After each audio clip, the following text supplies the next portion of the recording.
E a gente já entendeu também que esses comportamentos, eles acontecem por alguma razão. Tem alguma coisa que está ali levando esse indivíduo a ter esse comportamento. E muitas vezes, dentro do nosso ambiente, a gente acaba ensinando, né, a comunicação pelos piores comportamentos. Então, eu vou dar alguns exemplos aqui para vocês de como que o ambiente muitas vezes ensina um comportamento disfuncional, tá? Então, vamos lá. Imagina que a Maria chegou na escola hoje. A Maria está um pouco cansada de ficar na sala. A Maria é autista nível 3, não verbal. E aí ela começa a empurrar o braço da tia, da professora, para a porta. Ela fica olhando para a porta. Ela vai até a porta, ela volta. Aí a Maria às vezes fala uma palavra solta ou não, aí ela fala porta, porta, porta. E ninguém atende a Maria. Não, Maria, senta. Agora é hora de sentar, Maria. Agora não é hora de ficar em pé. Pode sentar, Maria. A Maria vai, empurra uma carteira. Maria vai, joga um brinquedo no chão. Maria vai. E o comportamento da Maria começa a escalar. E aí, o que acontece? Quando a Maria pega uma cadeira e joga no chão com força, aí, você não pode jogar a cadeira com força, Maria. Sai da sala agora, leva ela daqui. Aí levam Maria para fora da sala. Maria não sabe pedir para sair da sala. Maria não sabe dizer eu quero sair. Maria não consegue esperar. Mas ela tenta se comunicar com o ambiente, falando porta, levando a mão da pessoa, olhando para a porta, chegando perto da porta. Mas a Maria não saiu da sala, ela continua querendo sair da sala. Mas aí Maria já não tem mais recursos para se comunicar ali naquele ambiente. Ela não tem mais habilidade nenhuma. Lembra que a Maria é autista nível 3 de suporte? Lembra? Então. E daí a Maria vai e sai da sala depois que ela joga uma cadeira no chão. O que aconteceu aqui? A Maria, que não sabe se comunicar, aprendeu nesse ambiente que ela precisa, para sair da sala, jogar a cadeira no chão. A Maria é agressiva? A Maria é mal educada? A Maria, ela é uma menina sem educação. A mãe da Maria não dá limite para Maria. Maria é uma péssima criança. É isso que a Maria é? Não. A Maria tem um déficit importante na comunicação dela. E a forma com que o ambiente entende a Maria é quando a Maria joga a carteira no chão. E aí é que entra um ponto muito chave aqui. Que o problema não é a criança querer algo. Não é. Porque aí aqui, muitas vezes, as pessoas podem olhar assim e falar assim, então tem que deixar a Maria na sala, mesmo que ela grite, mesmo que ela quebre tudo, porque ela tem que aprender, hein? Essa menina é uma mal educada, ela tem que aprender de um jeito ou de outro. Onde já se viu, ela não vai ter limite nunca se a gente deixar ela sair da sala. Vamos começar a pensar aqui. Maria é uma criança neurotípica? Não. Maria tem um transtorno. Se a Maria tem um transtorno, a gente já entendeu no que isso implica lá na vida da Maria? Ela não sabe se... Assim, tem uma série de... Quando a gente olha para a Maria jogando a carteira lá, essa é a pontinha do iceberg. Tem uma série de outras coisas que acontecem para a Maria se comportar dessa forma. E quem está ensinando a Maria que ela que ela vai sair da sala, que para ela sair da sala ela precisa jogar a carteira, é o ambiente. Porque o ambiente ignorou todas as tentativas de comunicação. E é isso que muitas vezes a gente faz no dia a dia. A gente espera o nosso filho, o nosso aluno estar no pior comportamento para ele acessar as outras. Lembra que eu falei para vocês no começo que o autismo ele traz um grande déficit na comunicação dele, na compreensão dele? Lembra que eu falei isso para vocês? Lembra? Que ele não sabe fazer isso, ele não sabe se comunicar com vocês? Lembra que eu falei? E a gente, enquanto ambiente, a gente precisa ensinar a ele como comunicar de forma adequada. E nós, muitas vezes, estamos ensinando para ele que a forma dele se comunicar é mordendo. Se ele tem um déficit na comunicação, se ele tem uma dificuldade de se comunicar aqui, você concorda comigo? O que é mais difícil para ele que tem esse déficit? Chegar a pensar em sair da sala, organizar isso, levar tua mão até a porta da sala. Eu vou dar outros exemplos aqui, estou usando esse aqui, que eu sei que tem bastante professor aqui hoje também, então eu trouxe tanto para mãe quanto para professor. E aí, esse indivíduo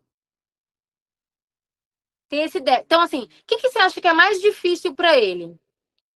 Pensar no que ele quer, organizar isso na cabeça dele e tentar se comunicar com você, interagir com você, olhando para a porta, apontando para a porta, ou simplesmente chegar lá, pegar uma carteira e tacar no chão? O que é mais difícil para ele?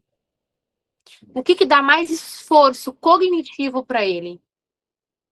Escreve aqui para mim, por favor. O que vocês acham?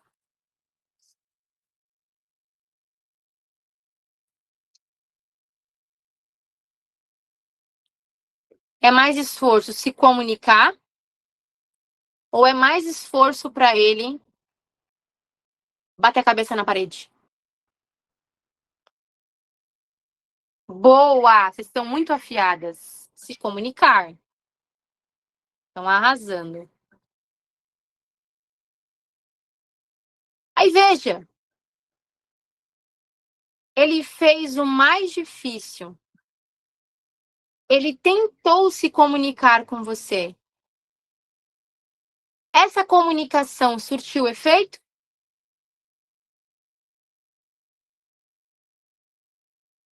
Não.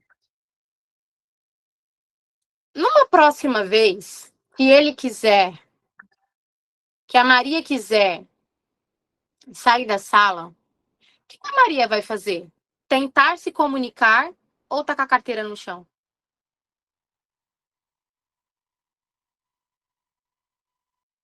Tacar a carteira no chão. Boa, muito bem. Por quê?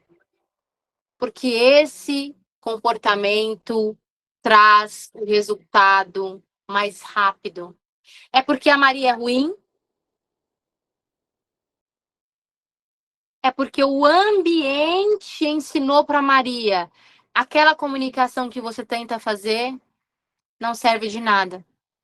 Então, não tem habilidade para pedir, para expressar a frustração, o indivíduo, ele vai usar as ferramentas que ele tem, que são disponíveis para ele. Ou seja, o problema não é querer algo, o problema não é a forma que ela aprendeu a conseguir acessar as coisas que ela quer. E muitas vezes nós estamos agindo somente no pior comportamento, no comportamento mais desafiador. É isso que a gente está fazendo. É isso. Esse comportamento vai diminuir? Eu desafio você, você pode pegar o seu filho, fazer o manejo de comportamento inadequado e deixar o seu filho dopado de medicação. Eu desafio você que essa medicação vai resolver esse problema de comportamento. Porque nem sempre é sobre medicação. O ambiente que essa pessoa vive, que essa criança, que esse adolescente vive, é um ambiente que muitas vezes está ensinando a se comunicar da pior forma. E a gente está ali aumentando doses de medicação, tomando 4, 5 tipos. Porque você é uma mãe ruim? Não, é porque você não tem um conhecimento. A gente vai para um exemplo que muitas vezes acontece dentro de casa com a gente. Eu estava atendendo uma aluna minha da comunidade, mães especialistas. Porque toda semana a gente tem um encontro, né? Com as mães da comunidade. Aí eu tive dúvidas e ela falou assim: Carol, o meu filho, ele bate muito, né? Bate muito a cabeça. Ele está batendo a cabeça o tempo todo e eu não sei o que fazer, né? E aí eu falei assim, então me conta uma situação do começo ao fim. Eles estavam almoçando e aí deixou a porta do armário aberta, viu um pacote de bisnaga lá dentro. E daí ele começou a apontar para esse pão. A mãe dele disse assim para ele: não, você não vai comer esse pão. Aí ele foi, empurrou a mão da mãe pro pão. Ela: não, agora é hora do almoço. Ele começou a se agitar na cadeira. Agitação na cadeira. Não, você não vai almoçar. Aí ele conseguiu escapar da cadeira, correu lá na parede e bateu a cabeça na parede. A mãe dele, desesperada, obviamente, o menino tá batendo a cabeça com força na parede, fez o quê? Entregou o pão pra ele. Ele é agressivo? Ele gosta de bater a cabeça dele na parede? Não. Mas o ambiente dele está ensinando para ele: nenhum esforço de comunicação que você fizer, nenhuma tentativa vai funcionar para você. Nenhuma tentativa vai funcionar para você. Nenhuma tentativa vai dar certo. Você precisa estar batendo a sua cabeça na parede. E às vezes, gente, a gente tá ali, nossa agressividade não vai embora, esse comportamento não acaba. E a gente não olha para o nosso ambiente familiar. Esse ambiente familiar, que é o ambiente ou familiar ou a escola, que está fazendo o quê? Ensinando para esse indivíduo. Se você quiser acessar as coisas, você precisa estar no seu pior comportamento.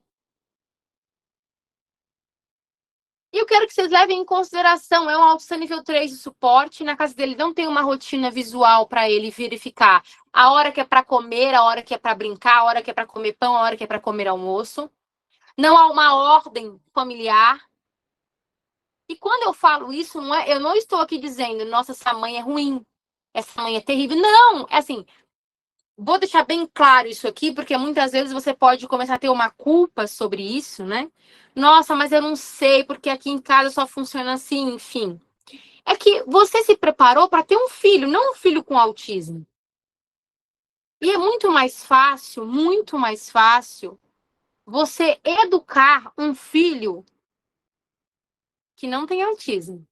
E se alguém disser para você que é a mesma coisa, é mentira. Eu acho que é até cruel dizer para a pessoa: olha, é igual, é a mesma coisa, hein? É a mesma coisa. Cruel você dizer, porque não é a mesma coisa. Então, às vezes, é essa sensação mesmo, dá desespero, você não sabe como agir, o menino tá gritando, assim, tá metendo a cabeça na parede. E às vezes você quer ali, como mãe, implementar uma norma. Não, se eu falei que agora é hora do almoço, agora vai ser hora do almoço, enfim. Só que quando a gente está falando de autismo, tem uma série de coisas que muitas vezes a gente ignora. É uma rotina visual, é uma rotina que não funciona. A gente tá ali ensinando para ele, com o nosso comportamento, que ele vai ter acesso a essas coisas pelo pior comportamento.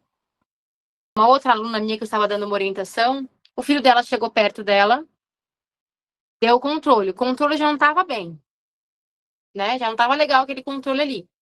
E tava com a pilha falhando, e aí ele veio e foi arrumando, daqui a pouco ele falou assim: pastel. E aí ele ela: não, espera um pouquinho, daqui a pouco eu te dou o pastel, daqui a pouco eu te dou o pastel, né? Enfim. E daí Ele foi pra lá, foi pra cá, ele foi, deu uma cabeçada na parede. Ele voltou. Ele voltou. Quando ele voltou, que ele beliscou,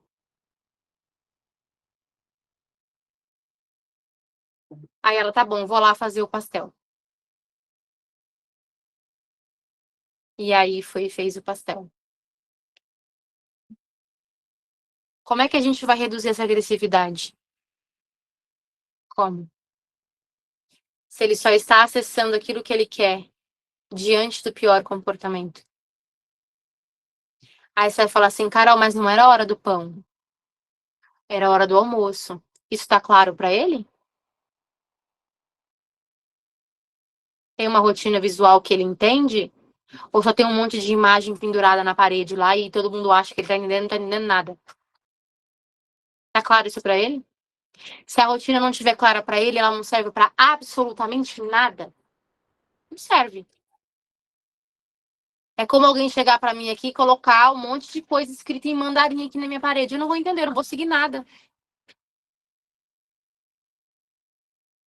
Ele sabe esperar? Ele compreende o conceito de primeiro e depois? Ele sabe que primeiro come a comida, depois come o pão? Ele sabe fazer isso? Ele sabe? Ele não sabe. Aí a gente quer olhar para ele e dizer, não, ele vai comer sim, porque eu quero ver, eu bater o pé aqui, ele vai sim comer esse almoço. Ele não vai. Ele vai chegar no pior comportamento. E eu vejo, eu fico passada no quanto as pessoas olham para uma pessoa que tem autismo e com todos os déficits que eu citei para vocês, e vocês querem muitas vezes tratar o filho de vocês como se ele não tivesse autismo. Ele tem um transtorno. E o transtorno faz seu filho diferente dos demais. O cérebro dele é diferente. E se ele tem um funcionamento diferente, nós vamos tratá-lo diferente, sim. Porque esse tratar diferente é que vai trazer para o seu filho equidade, é que vai ajudar o seu filho a se sair bem nos ambientes. Ninguém fala, gente, para uma pessoa que tem deficiência visual, larga essa bengala e vai andando. Ninguém fala isso. Ninguém fala. Ninguém fala para a pessoa que é surda que ela tem que aprender a se comunicar falando, que ninguém está entendendo ela fazer libras. Ninguém fala. Mas quando a gente olha para a pessoa com autismo, com um cérebro diferente, rigidez cognitiva, baixa tolerância à frustração, dificuldade de compreender as coisas, a gente quer olhar para ele e falar assim, você vai aprender. Ah, porque você vai aprender, eu vou sentar você aqui nessa mesa e você vai aprender. Não é assim que funciona. Não é assim que funciona. Muitas vezes as pessoas olham e falam assim. Eu recebi uma mensagem de uma mãe, né? Eu fiquei muito tocada com a mensagem dela. Ela falou assim: Carol, foi aqui que eu aprendi a tratar minha filha diferente. Porque eu achava que seria capacitismo tratar ela diferente. É justamente o contrário. Quando você ignora as habilidades dele. Quando você ignora que ele tem uma necessidade especial. Quando você ignora que ele tem uma sensibilidade auditiva e você quer levar ele para o meio do barulho. É você ignorar as necessidades desse indivíduo. Então, a gente está alinhado nisso aqui? Seu filho é diferente, a gente vai tratar ele como diferente. E aí vem alguém e fala no meu ouvido, mas você tem que dar limite para o seu filho. Quem disse que eu não dou? Esse limite, ele é dado de diversas formas. Lembra que eu falei aqui em cima? É porque a hora de comer não é hora de comer chocolate. Ele sabe? Tá claro isso para ele? Não tá. Não tá. Não está. Isso é diferente de, por exemplo, você nunca dizer não para o seu filho, porque ele tem sensibilidade à palavra não. E aí, quando ele chega na escola, alguém fala a palavra não, isso dá um fuzuê lá. É diferente.